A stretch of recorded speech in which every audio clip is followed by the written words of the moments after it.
raised beds or bins or container gardens are an easy way for people in an urban setting to grow things.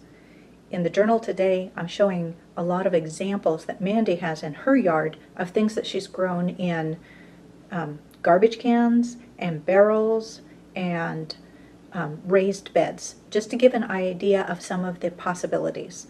We're definitely going to be pursuing this. We're going to make several raised beds for next year. So in this video, I'm showing the examples that I saw in Mandie's urban garden. So I noticed this. What's the deal with this garbage can full of greens? I actually was clearing out a different garden space, and so ripped out a bunch of weeds and sod and stuff. Wound up filling the garbage can about 3/4 of the way full. And instead of trying to figure out somewhere to put that, we decided why not just add a layer of good soil on top of it and then plant something in it. So this is actually, this right here is parsnip, which is similar to a carrot, so it's a root vegetable. And then I wasn't sure if the parsnip was going to come up, because it was actually a seed that I got from the extension office. And so I also planted some bullet lettuce that I had gotten the year previous from the extension office at a seed saving class. So planted that, and both wound up coming up prolifically. And so I have this nice mass of green.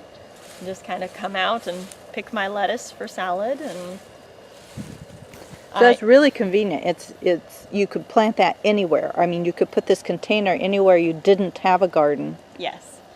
And this is actually one of the old trash cans. You can see at the bottom it has holes in it, and so that's why we use it for garden waste, actually. So it's actually good because the water then drains out. Correct. What you need, but you can also recycle this damaged garbage can rather than just throw it away. Correct. The one thing that I have noticed is that it does get dried out faster than normal garden area because it is raised and it has the heat element. So for these you can actually tell because the whole section will just kind of flop over because it's wilted. So that's how I know, okay, I need to come out and water it.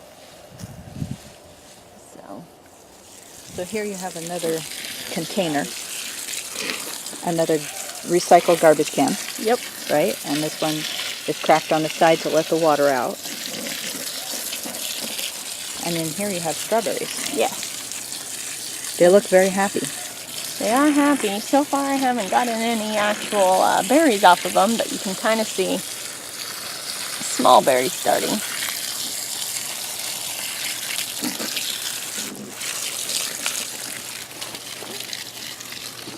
And here you have a barrel that's rusted out on the bottom.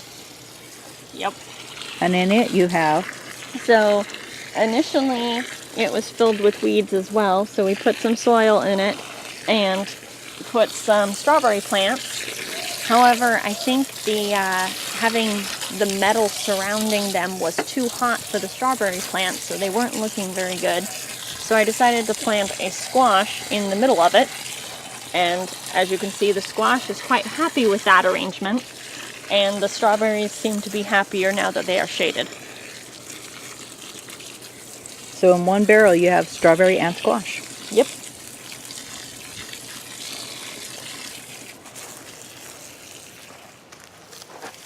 Oh goodness. That's huge. Mm-hmm.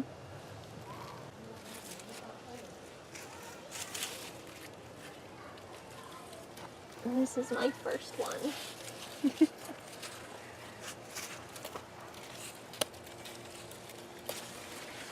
Right. Impressive. We'll see what it looks like on the inside. Yeah. I'm thinking it may be a little tough. But that's okay.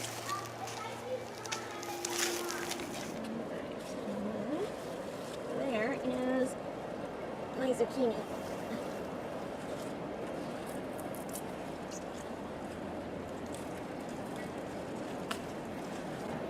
That's nice. A little... It has an hourglass figure. Yes, it does.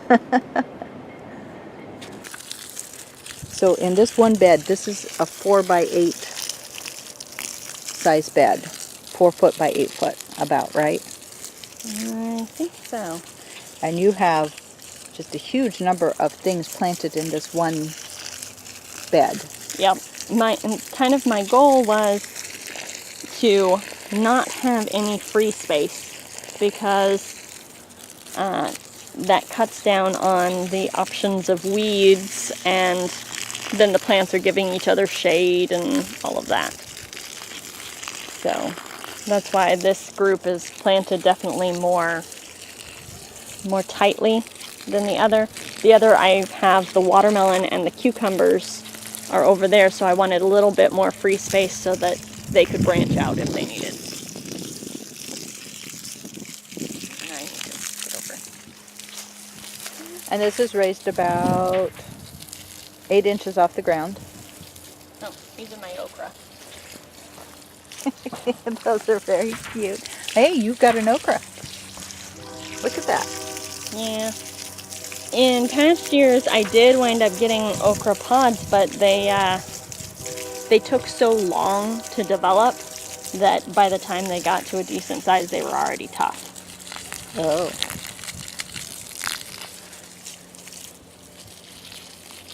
So I put them in this bed thinking maybe they'll grow a little bit faster, but considering the plants aren't even a foot tall, I'm kind of I'm not holding my breath.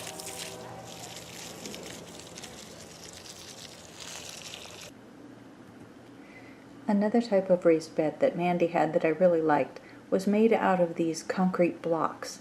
Each block is 16 inches long and about 8 inches deep. So when you put a line of them, then you can fill 8 inches of good soil inside. And you can see here, she had her blueberries planted there. No weeds came up because it's all good new soil with mulch on top. She also occasionally planted things in the center holes by putting dirt in the holes and then putting little plants there. This was a really easy way to put a bed anywhere, and these can later be moved if desired to move the bed to a different place. So this was a really good idea. This concrete block bed is one that we probably will try. We're going to get busy constructing our raised bed, and I'll see you there in a future video. Have a great day.